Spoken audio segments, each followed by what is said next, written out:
Голоси русину Подкарпаття.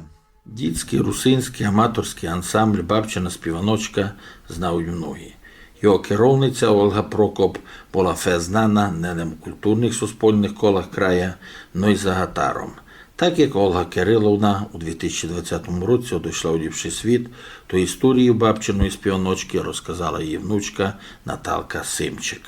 Наталя Володимирівна повідала голосам русину Подкарпаття, що перший рокаж бабчиної співаночки вчинився на базі недільної русинської школи, де вчителювала вона сама. Тоді вибраний з школа шоу перший співочий колектив з 4 учасників побував у Будапешті. Це був 2005 рік.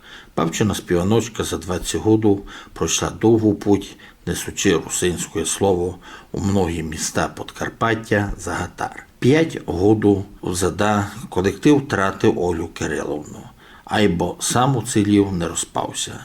Це дякуючи Наталці, старшині діточок, неспокійному Володимиру Біланину. Наталя Володимирівна Симчик ісполнила вшитки заповіту прощеної бабки, ушли книжки, русинські співанки і казки з телевізора, котрі зобрала Оля Кириловна, жиє бабчина співаночка. Айбо ще єдно гризе Наталку, jedna z ulic Чередієва мусить бути названа ім'ям Ольги Прокоп Халявки, котра прославила це село і принесла много чести його жителям.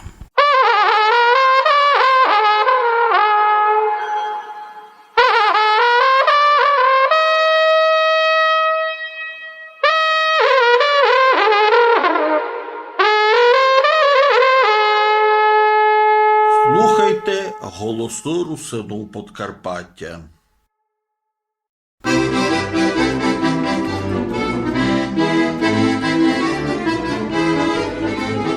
Ой, Дунаю, Дунаєчку, тиха вода, кому яся полюбила я молода, це поповиці дяковий, та дай Боже, це якомусь пияковий, не дай Боже, це поповиці дяковий, та дай Боже, це якомусь пияковий, не дай Боже, ой, не дайня моя мамко за пияка, бо він прип'є худобину аж пияка, а дай мене моя мамко за такого, що він мене вірно любить його.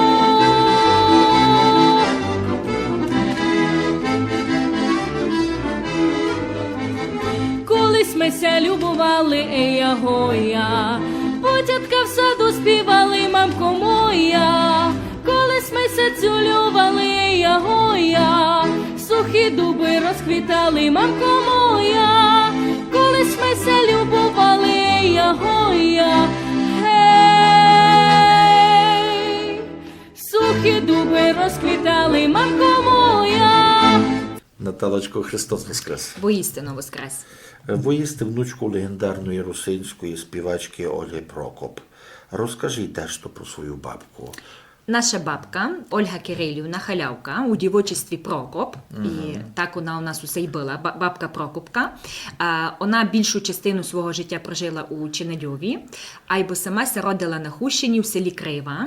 Своїх батьків вона все нам описувала як дуже таких порядних людей, набожних таких. Усе откликалося за них як за дуже таких файних людей, і нянько її був старший намного. В нього перша жона вмерла, і не мали вони з ним діточок, і потім нянькося почав припозірувати, знайти собі другу жону, бо продовження роду хотів. І попала муся в око дуже файна дівочка, як нам бабка казала, Тереска. Вона була намного молодша, вона була сирота, мала на той час 19 років, а Кирило мав 49 років, айбо вони се поженили, і родилося в них 7 діточок. Бабка мала 4 братів, мала 3 сестри, теперкася лишила вже лем єдна їхня сестра Марія. Вона жиє у Канаді, тепер вони виїхали з сім'єю, коли почалася війна, ну ми з ним все спілкуємо. Більше з мамою вони так Ну, Кирило Прокоп – це знаменитий політик на Подкарпатті Айно. часу Першої Чехословацької Республіки і учасник Мороморошсидицького процесу, він ізянських подій якраз отуду. Ще було, коли фунгували русинські школи, ми з бабкою були в Сігеті. Там була цьому ціла конференція присвячена, меморіальну дошку встановлювали, і нам дуже много розказували іменно за цього дідика. Бабка була присутня як гостя, і було присвячено цим подіям дуже много. Но дідик найбільше постраждав її батько, коли прийшли вже радянська власть, коли прийшла, бо його в 47-му році було розкуркулено, і його забрали, в тюрму його посадили, сім'ю угнали їхню гет із діточками, хоча найменшій дитині було там десь 1,5 рока. Їх на вулицю. Їх угнали на вулицю, і бабка нам усе розказувала, що їхня мама, ся Тереза, вони прийшли до голови села та каже той в голові, ось, слухайте, вать настріляйте, ви що з нами робіть, бо каже, зима, Різдво, де ми з дітьми підемо? Ну, він такий був чоловік більш-менш непівлий, та каже, десь там перепрячте, десь пересидіть, що з вами мушу робити? Ну і каже бабка, що то був дуже тяжкий для них час, і голодні часто були. Вони дітьми пак робили то пасулю, збирали, то там кіндерейцю, десь пасли худобу чужу. Каже, дуже то їм тяжко було. І пак діда пустили аж у 53-му, коли вже Сталін умер, то дідо попав по ту амністію, діда пустили, але вже такого доста хворого, він вже і старший був чоловік. Ну, той період для них був самий тяжкий.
Коли Ольга Кирилівна співати почала, коли вона почувствувала, що має до цього дар? Співати вона любила все.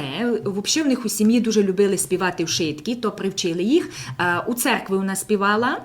Найбільше її талант розкрився, коли вона вже приїхала в Чинедіїво у 16 років, той робив її брат Кирил, і вона почала теж робити на місцевому цьому заводі, в Каблуці, і у них той був колектив. Був і дівочий колектив, був чоловічий, вона почала іменно той співати. І дуже таку вела активну, таку громадянську таку позицію зайняла, много тим робила, але співала вона вже дуже давно. Починаючи ще, Її тямлять, я знав, що многі якраз тямлять як виконавця народних співанок, і то затямилося дуже многим. Коломийки, усе то вона подержувала. Ну, я думаю, що тот корінь пішов ще з самої сім'ї, бо там зверталася увага на тут їхні традиції такі. Чому Ользі Кирилівної не педагогові, не учителеві, а прийшла в голову мисль создати дітський співучий такий рокаш колектив? Я б повіла, що навіть початком був дівочий колектив «Забавка». В основному це були дівчатка, робітників каблучки того фактора, так то це називало, коли маленько пізніше іграшки виробляли. І там почали ходити такі дівчатка-підліки. 14-15 років «Забавка». То був такий початок для неї. А далі вона у 2005 році, я думаю, що той був майже і початок бабчиної співаночки, вони поїхали у Будапешт і із 4 діточками, то були сусідські діти, маленькі, ще такі років 10-8, братики Перепелиці, Василько із Сашком, і 2 сестрички Кристина і Віка Ленділ. І вони там ставили «Благодетель превишає багатство Духновича».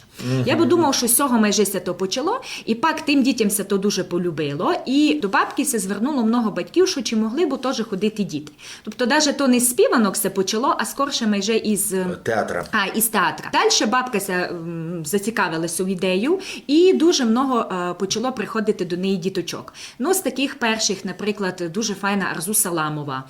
Прекрасний має голос та дівочка, вона тепер співать у Мукачеві в групі, такий поп-група, тобто тим се і занимать. Далі дуже файна така була Яна Островка. Я навіть знав, що вона брала участь у дитячому конкурсі в Києві. Там вона співала, а в журі була Ніна Матвієнко, вже покійна, і дуже високо оцінила талант тої дівочки. І так помаленьки почалися збирати. Колектив подеколи мав і до 17 учасників. Хлопчики помаленьки почали йти.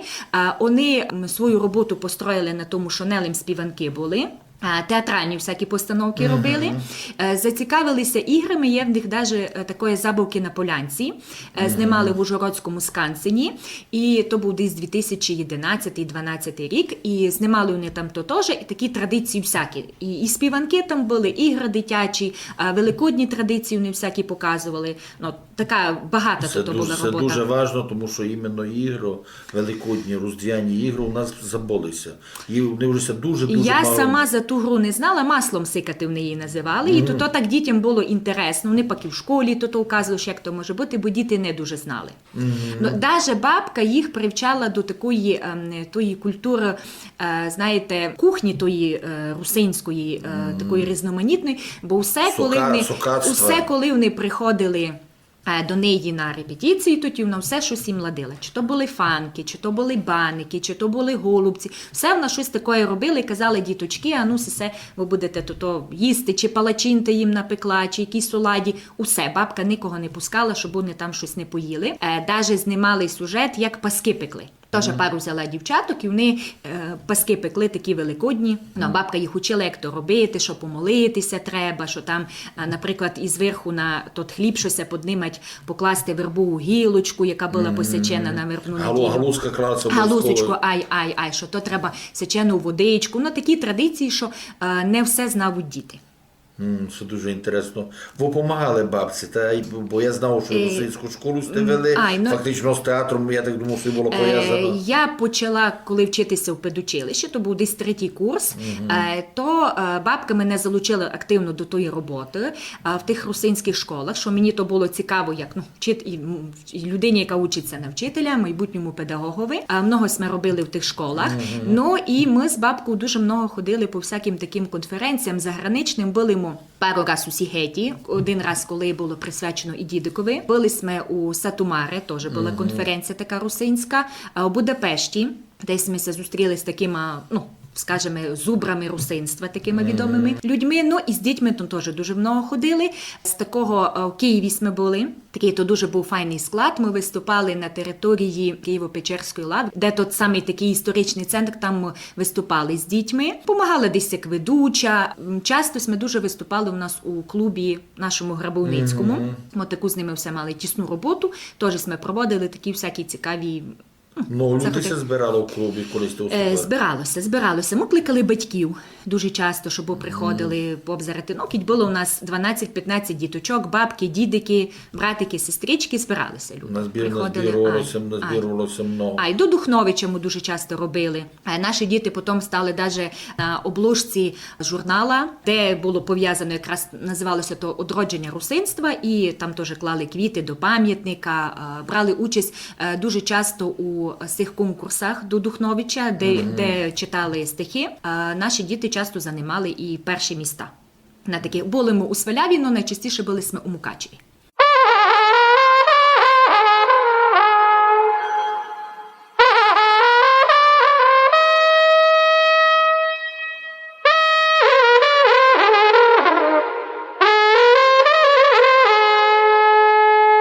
Слухайте голосну русину Подкарпаття.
Позирайте, 20 років у цьому році мала б мати бабчина співаночка. Фактично тих 20 років то величезна путь. Величезна, яку пройшло дуже багато дітей. Перший склад от якраз тямете колектива, тих 4 діточок, я розумію, вони почали. Далі теж, то почти всі були раз сусідські діти. По сусідству жили 2 хлопчики, Ілічики, Мішко із Андрійком. Онися до того долучили. Дуже файно хлопці і співали, і грали дуже файно, і танцювали, бо там вони такі всякі елементи використовували, всі були діти. Далі наша теперішня сусідка вже сама має дитинку, Ельвіра Пстига. Теж Ліля Фецинець училася на вчительку. То були такі самі перші діти. От я казала, Яна Островка. Ну, а потім прийшли маленькі, не можу за них не казати, бо вони дуже велику роль відіграли. Адріана Пукіш, вона тепер учиться в Словакії, і Яна Штефанська. Вона тепер учиться у Як педучилищі. їм Вони прийшли, мали десь, може, 5-6 років. Маленькі зовсім ще були. Почали вони із читання стихів, і в тому вони, звісно, були калабдулію до них, тому що вони дуже файно читали стихи, ми все ними радували. Пак вони се помаленьки імели ведучими бути, майже все, де, навіть коли вже і бабки не було, вони все у нас були ведучі. Ну і співали, і Яночка, і Адріана. І хочу повісти, що коли от бабки не стало, то дуже допомагали їхні батьки. Іменно колектив ся лишив і за рахунок того, що допомагали батьки. Вони то хотіли, вони казали, не лишайте то, бо то дітям треба. Дівчаткам, тепер дівчатка, коли треба нам допомагають, виступали з нами. 2 роки тому проводилося в замку Сент-Міклош на Івана Купала. Нас запросили теж з таку досить велику програму і виступали ми там, та дівчатка теж були. Хоча вони вже вчилися, але коли треба, то вони приходили. Тобто, ті, хто не участвував у бабчиної співаночці, вони так і не дійшли. Тобто, по житті Коли йдучи, треба, вони- наприклад, коли було от презентація книжок, та навіть ті, які вже не є учасниками, бо вони вже старші, мають свої сім'ї, але мої запрошували, вони приходили. Приходили обов'язково, батьки їхні, от Суї Адріани, мама, вона з нами і ходила по всяких таких міроприємствах, допомагала нам. Чим пахне оцюзнена, милий мій край? Не серцем гучуву, душою чуву рай. Що в ньому то чуєш, коли ти от краю далеко ночуєш? Той лугошем пахне пристиглим вином, там, де я виросла, руснацьким селом. Лісом той пахне і далеко в кірничку, свіжо, студену і чисто водичку. Пахне отава остято валами, за юнатанками пахне сливками. Хлібом із мастю і передичками, пахне із сиром, мені галушками. Мамчину співанку чути тихеньку, вижу крізь роко хашку маленьку. Чим пахне оцюзнена длизь для руснака? Докус не так, як про чеха, словака. Сохта ж ти такий має мадяр, поляк. Руснаком і в Америці встане руснак. Чим пахне оцюзнена, милий мій край? Прислухайся дньому і позирай. Позирайте, як учитель, я знав, що в школі тяжко дітей держати, при тому, що там ціла система построєна так, що дітей хоче, не хоче, десь дисципліну муситься додержувати. Тобто має не лише права, або і щось він ще й должен. Як Ользі Кириловні вдавалося одержати таких дітей, щоб вони ся слухали, щоб була дисципліна, тож мені це дуже тяжко. Може, розкажете за себе? Я думаю, що то перш за все пов'язано з тим, що наша бабка, вона сама дуже любить дітей і любить свою культуру, всі звичаї, всі традиції, пісню. І вона якось свою ту любов'ю заражала і тих дітей, тих батьків, своє оточення. Всяко було, десь були діти і полінували, десь всякі були ситуації, але мені кажеться, що вона просто ту свою любов'ю, вона заворожувала тих дітей, щоб вони приходили. Вона все з дітьми дуже красно говорила. Всякі їм робила такі інтересні якісь міроприємства. Наприклад, у когось було день народження, значить, треба було класти на столиці, всі його піднімали, кілько він мав років. Якісь подарочки ті в дитині дарити. То щось, може, було незначне, але ті в дитині то було приємно. Все мала бути якась невеличка гостина. Печення, чай, бо та дитина мала день народження, треба було відмітити.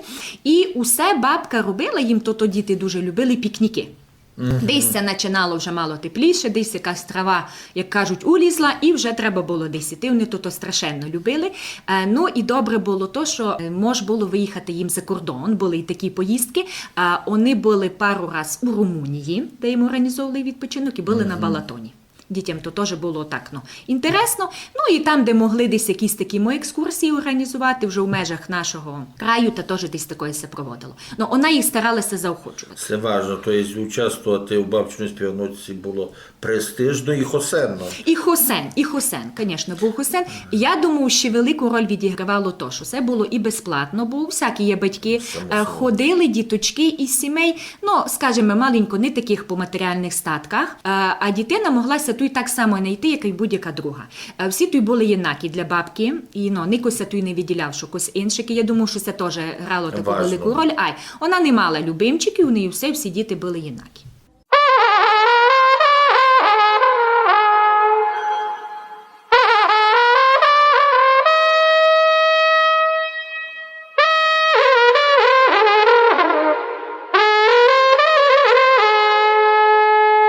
Слухайте голосну русину Подкарпаття.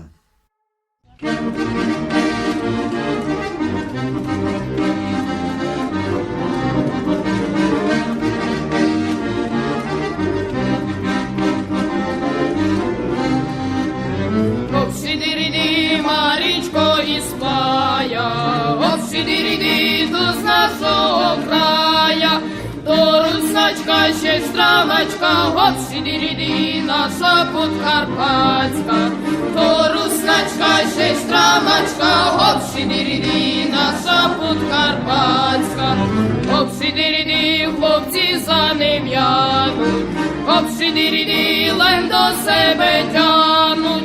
Хоть Марічка невеличка, обсидириди, файні має личка. Хоть Марічка невеличка, обсидириди, файні має личка. Обсидириди, Марічко задана, обсидириди, не є ліпша жадна. Я тя возьму лембо візьми, обсидириди, буду безпорядна. Я тя возьму лембо візьми, обсидириди, буду безпорядна. Обсидириди, то повіла гайно, обсидириди, доста було тайно. Це я лову свальбувати, обсидириди, буде швидке файно. Це я лову свальбувати, обсидириди, буде швидке файно. Ну, кроме бабчиної співаночки, Ольга Кирилівна останні роки читала казки. Казки на першому кабельному. Як з'явилася ця ідея і як проходив цей процес? Бабка се зацікавила казками вже досить таки давно. Дуже много вони се говорили у середовищі вже спокійним Федором Біланиним, який Володимир Федорович. Володимир Федорович, який дуже много їв, казав, що бо теж дуже парувало, бо казка, то теж файно. Каже, пісня все се начинить, коли дитина се родить, але каже, казочка то теж дуже має велике значення. І бабка так дуже перейнялася цю ідею. Я все пам'ятаю, що чи то літо було, чи зима, вона все-таки мала столик у коридорі, там сиділа, то все в неї стояли папірчата, ручка, і вона тут ті казки переписувала. Мала дуже красний почерк, і то все позберігало, то просто захоплення, який вона мала красний почерк. І все смію казали, бабко, ти собі мало спочиньте, дайте собі пуки, улясьте, повзарайте телевізор. Вона каже, ні, діти, все вам пакуп стане. Ну, ми тут не все то розуміли і цінували, ось як то вона там сиділа, а й бо вона то почала робити. Потім вона почала співпрацювати з кабельним телебаченням, першим каналом, і вона собі взяла, як ми кажемо, у допомогу Яночку Штефанську. Яночка має файну дикцію, вона така дівочка і красна, файна така, іпна, і вони почали двоє разом то робити. Вони се дуже вкладали у всі казочки, все із нетерпінням чекали, коли прийдуть їх знімати. Ну і уйшло досить много тих випусків, що потім вийшла книжка «Казки із телевізії». Це дуже важливо, тому що це перша книжка з дитячими казками по-русинськи. І я знав, наприклад, рахунки, що в садиках, де вони це роздали, те, щоб взяти на вечір дому, чекали очередь. Бо був шор, що коли узнали за ці книжки, теж дуже много почали дзвонити людей, ведь мені особисто, ведь через когось. Ось слухайте, достаньте нам ту книжку кров із носа, бо дуже нам ту книжку треба.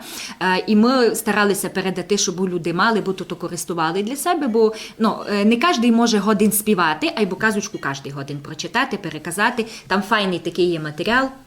Ну, їх бо треба ще переїздати, то дякуючи туди якраз Станіславу Ганьковичу вона вийшла.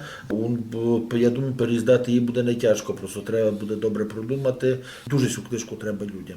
діточкам треба цю книжку, тому що материнська бесіда має се чути в садикові, має се чути вона в першому школі, і зато вона такий мала ефект.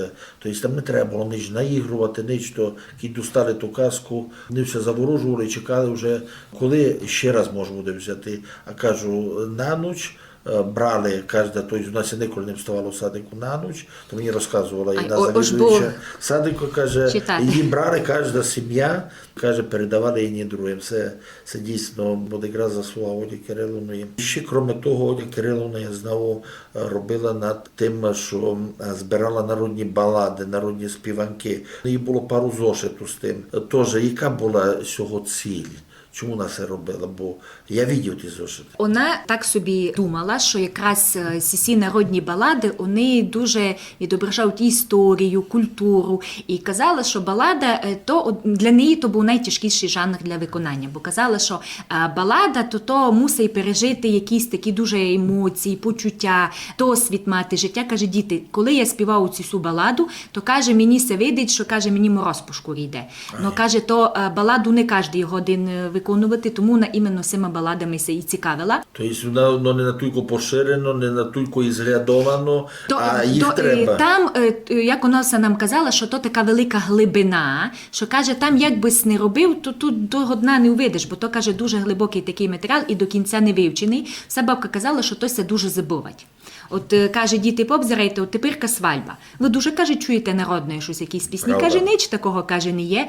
А каже, а підіть десь на деякі села там на Словакії чи де, та там, каже, то буде народної, бо танцювати під таку музику може у клубові.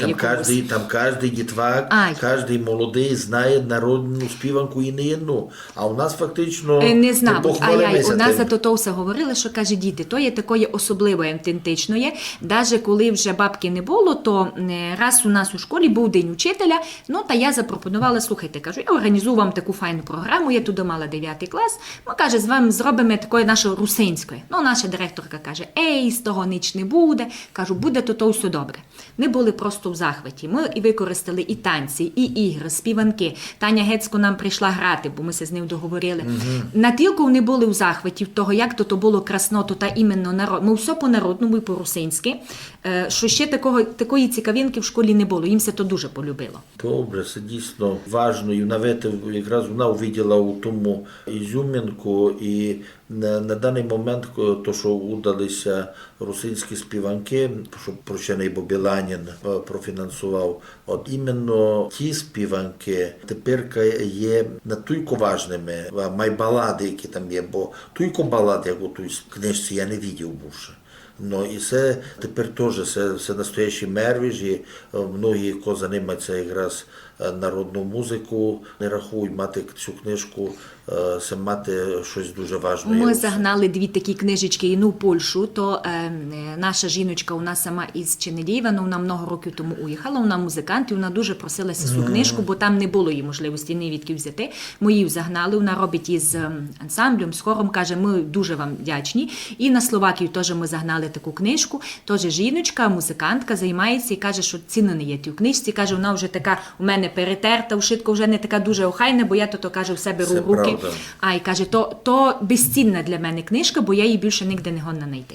Ну, якраз коли вона вийшла, та я був передав Вірі Мадяр Новак, ви знаєте, знаменита ізглядателька народної музики, то через чоловіка, ну і він мені потім передавав, що вона дуже високо оцінила. Каже, то, що постійний час вийшов, каже, це єдно стоящої уваги, стоящої позора. Коли Олі Кирилівної не стало, чому ви вирішили не розпускати бабчину співаночку, держати її далі? Коли бабка умерла, перше, що ми захотіли зробити, то упустити книжку, ту, до якої у нас вже готовила.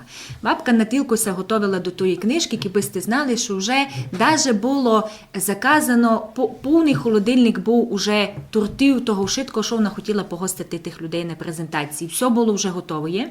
І ми так вирішили, що не будемо тут кладати довгий ящик, І ми провели презентацію, так і десь, то було десь 20 сентября, дуже-дуже скоро. Бо якраз діти були підготовлені, то такий був дуже файний склад. Хочу вам повісти, що та презентація, вона була дуже для нас тяжка. З одного боку, вона була така, треба її було провести, бо то вона тим жила, вона то дуже хотіла. Всі книжки були підписані, вшитки, все вже було наладжено, так і вона була така акуратна до того. І ми то провели. Я думаю, що добре, що тут ось то нараз так стало, бо то такое все вийшло, все дуже такое живое, дуже такое емоційне, і ми старалися передати ту всю її любов, яку вона вклала ту книжку, бо там без любові та б книжка вона б була не така. І ми вирішили то зробити. Доки не було війни, нам було намного легше. Ми досить много із співаночкою ходили виступати. Ми лишили ту традицію колядок. Яка була ще із бабкою, ми ходили колядувати. Пак маленько нам тяже стало уже і все час, коли помінявся календар, ви знаєте, кось перейшов, кось не перейшов. Не все се хоче лізти в чужі якісь сім'ї, мало то стало нам тяже, але перші роки ми все ходили, діти то дуже любили, нас радо то зустрічали, що ми то ходили. Далі пак, коли вже був у нас випуск своєї книжки, що Володимир Федорович нам поміг її упустити, то вже було нам маленько легше, але теж діти се дуже підготовили до того, нам допомогли батьки дітей. Ми запросили много людей таких, які були пов'язані з бабкою. Маленько, чесно кажучи, влада села не дуже прийшла, але то така вже справа. То не важно. Ми їм подарили книжку, ми не шкодували, ми передали, але ті люди, котрі бабку шанували, поважали, то ті всі поприходили. Був повний клуб, я там був. Були, поприходили то ті люди, ми дякуємо тим людям, що вони там прийшли. І так само, коли ми організовували вже презентацію книжки «Казочок», то Юрій Юрійович, дякуючи вам, Станіславу Федоровичу, бо кіби не ви, то бо тяжко було нам все змагати на то. І ми дуже раді, що ми ту книжечку упустили. Я все кажу, що то теж така книжка, вроді й дітська, але пропитана тяжким тим часом діточим, бо ми так і написали, що діточкам, які під час війни загинули, передслово, ми то хотіли якось так пов'язати, бо дитина то є дитина, діти ні в чому нігде не винні, дитина має казки слухати, а не слухати, як там бомби літають, чи ракети, чи щось друге. То майже би так мало бути. Упустилася і та книжка. Діти се підготовили, бо то все красно було, у Сент-Міклуші проводилося, бо то теж така наша чинедівська святиня, як кажуть. І така робота була непогана. Проведена, пару раз участь у фестивалях брали. Теж завдяки вам ми були у Ужгороді на 220 років Духновичове. Діти се теж там, то їм було дуже інтересно, щоб вони туди могли піти.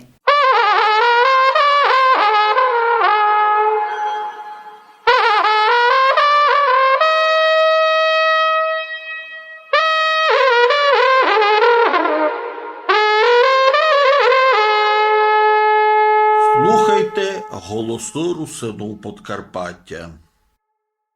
Сито дівко, не то на рибу ходила, сито дівко, не то кошар загубила. А я йшов, найшов, мене мамка била, неси, хлопче, дівці, кошар боса не журила. Він ішов, найшов, його мамка била, неси, хлопче, дівці, кошар бося не журила. Чи над ньогом ходиме, співаєме файно, це знаєте, де, мой кажеме гайно. Ці гурі, ці дулі, файні у нас дівки, не є такі у нас, кобем ходив півком. Ці гурі, ці дулі, файні у нас дівки, не є такі у нас, кобем ходив півком. А ми собі заспівали файні співаночки, бо давно їх нам співали бабки і мамочки. Співаночки наші все співати будуть,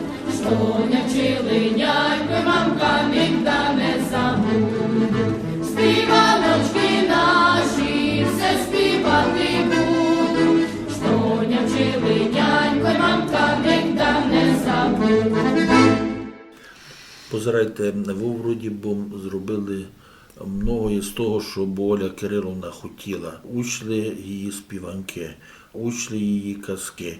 Сокочина бабчина співаночка. Що ще ви бо от якраз як заповіт Олі Кирилівної хотіли зробити? Я собі думав, що помагати свій бабчині в співаноці. Я була на їхньому тому першому їхньому концерті, коли вони вже перейшли у нашу Ченедівську мистецьку школу. Мені було дуже на них приємно позирати, які вони красні, файні на сцені. І коли вони почали співати руську подкарпатську сяту, та то взагалі, ну то така пісня, знаєте, там не можна ривати по ту пісню. Вона для бабки була особена, для колектива. Її співали всі діти, починаючи від того першого складу і далі. То пісня така фактично була. А ще якісь рокаші, якісь фольк-рокаші колективу співали цю співанку? Бо я чув від вас. Я нігде не чула, бо хтось другий ще співав.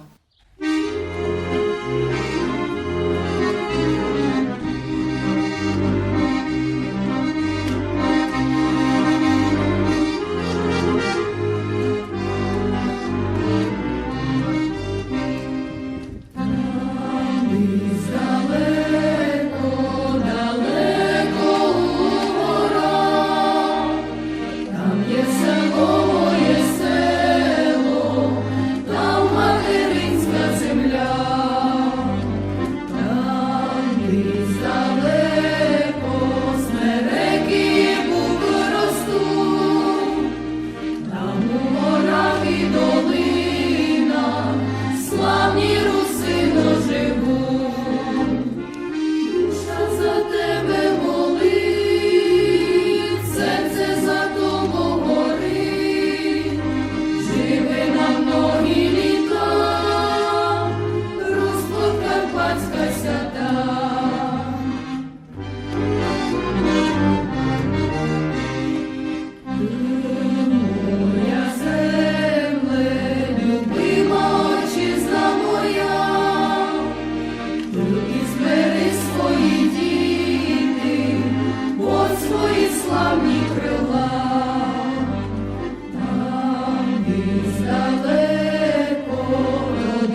Це була їхня така пісня «Карпати-Карпати». Дуже така вона файна пісня, теж вони її любили. Дуже файно. Ну, Оля Кирилівна розказувала, як вона її принесла, бо це лемковська співанка, її тут не співали, це Оля Кирилівна принесла. Фактично, тут у нас, наприклад, у нашому всьому ближньому регіонові такого колектива, як Бабчина співаночка, не є. Не є такого колектива, як Бабчина співаночка, навіть і дорослого не є. Є працівників культури, але в основному то вже тематика йде така українська. Вони ті співають щось із народного, то більше вже обробленого, і найчастіше вони співають, фонограму записують, а от живого звучання акапельного, а із ансамблем не дуже є. Фактично такого тут у ближньому такому території не дуже є. Зато і радість мене дуже, що і тішимося тому, що він усокочений, а тепер, коли він якраз вже став на тверді ноги, тому що ви якраз розказували, що школа мистецтв забрала його, і тепер, а сама назва Всокочина. Усокочено, директор школи Еріка Васильівна Луців, ми з нею таку договорилися так і з ним, що ми передаємо дітей, але буде у них тот бренд «Бабчина співаночка», у них будуть розвивати. Ми передали їм книги, ноти, передали їм стихи, то що ми мали такі матеріали, з якими ми много робили, і щоб вони то все всукотили, як то є, у них більше можливостей, бо вони мають транспорт, їм може допомогти селищна рада, як-не-як то державний заклад. Державна установа. Звісно, установа, вони їм можуть допомогти. Відділ освіти там функціонує в них, що може теж якісь такі організаційні питання рішити. Їм набагато легше. Є в них дуже хороший колектив і вчителів, і учеників своєї мистецької школи, і інструменти. У них на високому рівні інструменти. У них шанси на розвой, на розвиток збільшились. У них годні виступати, бо кажуть, до війни ще та ситуація була маленько легша, бо то була інша ситуація. Коли вже почалася війна, ми півроку не займали. Далі діти уїхали деякі, декого з батьків боявся пускати дітей, бо то тривога, то ще щось. Кожен своє позирав. Час такий буває тяжкий для них. Бо що плануєте на будущее? Для себе, для колектива, бо все-таки вони одійшли від нього повністю. Які у вас плани? Дітям буду в подальшому допомагати, як буду могти. Чим буду могти? Часто мені дзвонять організовувати якісь такі зустрічі, чи щоб діточки йшли виступати. Я потім зв'язуюся вже із дирекцією школи, бо, звісно, що то вони за то більше відповідають. Тепер, можливо, буде в них на синевірі. Така файна зустріч, кличуть нас туди, хтось все дасть Бог, буде все добре, та діточки підуть. Готують вони тут програму, де їм дали там певний час, що вони мають там робити, вони тут готують. Но думав собі, вже вам то казала, так, як кажуть, поза кадром, що хотіли б ми, бо одну із вулиць назвали вулицю у честь Ольги Кирилівної, бо то їй обіцяли ще далеко попередня влада, та думав собі, що може ще раз піду та попрошу, бо то б дуже парувало. Обов'язково. Бабка заслужила на то, і подальшому собі думав, що може би ми поклали пак меморіальну дошку. Може такої буде зробити, маленько май пізніше, знав, які то в того нюанси, бо я не дуже в тому свідома, але думав собі, що може би ми щось таке з вулицями, розумієте, у нас жила в цьому селі. Вона прожила тут почти все своє життя. Вона була почесним громадянином, по-моєму, Чинадьова, наскільки я пам'ятаю. Крім того, заслужений працівник культури України. Вона тут жила, вона боліла цим. Невже наші люди... Вона много зробила для цього села і за межами села. І все. Бабку споминають люди файно, хоч уже буде тепер 5 років, як бабки не є, але за бабку все красно говорять. І як-не-як, її то та робота вона не пропала, то все лишило у книжках, у ансамбльові, у елементарно удячності тих людей, які колись пройшли через її руки, бо їх було дуже много. То вже всі старші, мають свої сім'ї, діточок, але вони все за неї красно споминають. Треба, по суті, щось подумати, щоб на ту владу якось надавити, бо стало їм мало ганьби. Я знав, як вони переймають. Ми підходили нараз такої того року, то може пройшло 2-3 місяці, і мені казали, не переживайте, до кінця року все питання рішить, ви то там нічим не переживайте. А й би не рішилося. Там знаходяться дуже розумні деякі депутати, які я думаю, що це не було б дуже принципово для тих депутатів, бо і пішло перейменування вулиці, йшло. Наша даже вулиця, ми б не були проти, наша вулиця називали Єсеніна. Я думаю, що кіби її назвали, ми б не були проти. Тепер, такі дали більше назви якісь нейтральні. Щаслива, Підгірна, Лісова, щось таке. Хоч у нас дуже много, наша ОТГ, наприклад, має таку не дуже файну статистику, у нас найбільше загиблих із усіх цих ближніх ОТГ, які тут на Мукачівщині утворені. У нас на даний етап, по-моєму, 22 є загиблих і ще більше пропавших. То дуже много. Я думав, що такі люди, бабка, хлопці, тут, які дали своє життя, що вони б заслужили. То б було не півло, то ті радянські назви перейменувати на їхні імена. Мене якраз ужасає, чому Свалява, вулиця Євгена Фенцика. І ви знаєте, що її змінили?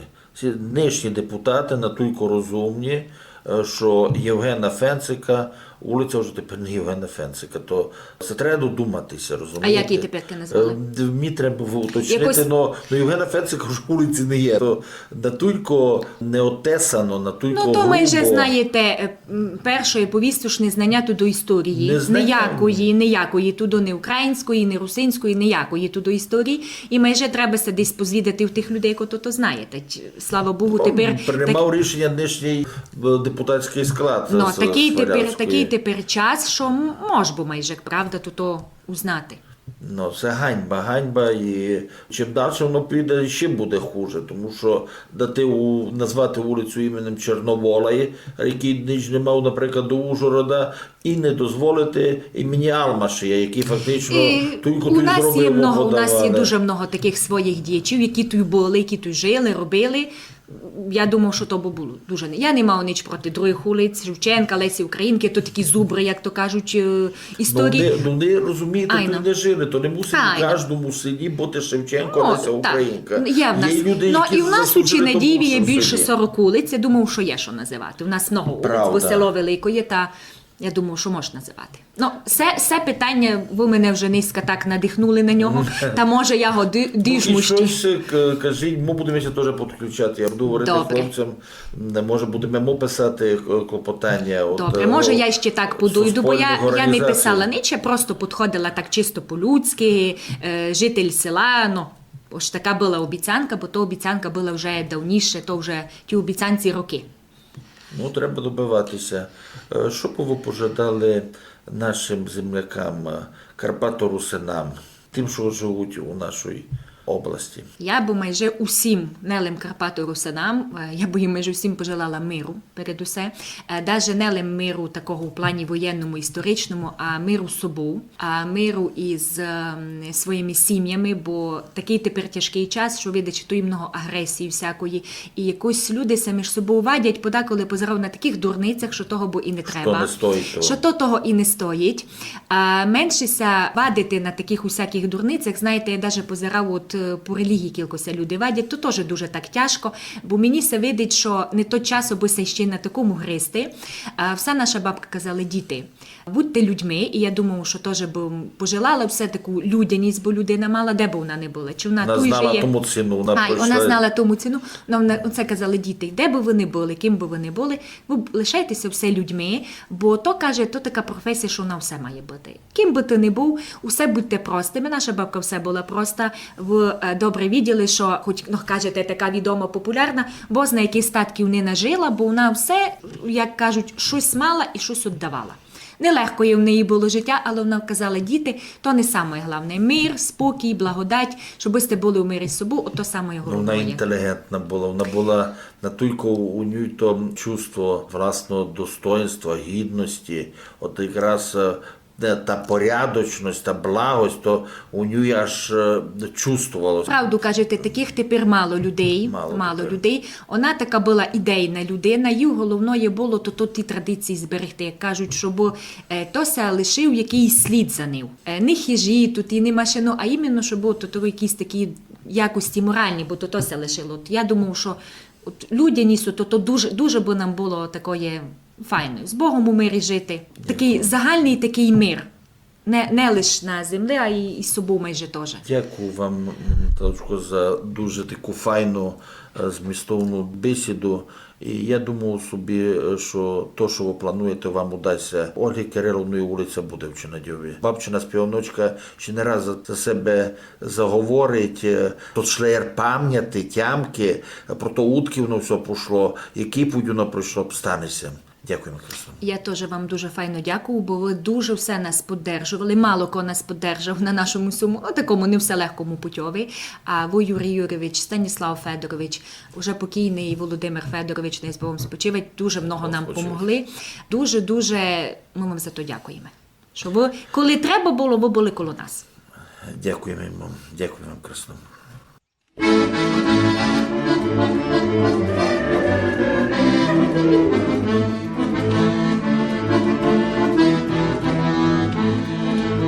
Ой, собі заспівати файні співаночки, бо давно їх нам співали бабки і мамочки. Співаночки наші все співати будуть, що не вчили нянько й мамка нігда не забуду. Співаночки наші все співати будуть, що не вчили нянько й мамка нігда не забуду.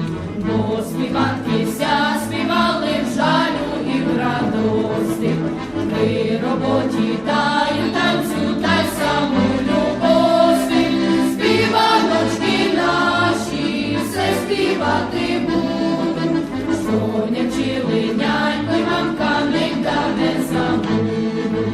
Співаночки наші все співати будуть, що не вчили нянько й мамка нігда не забуду.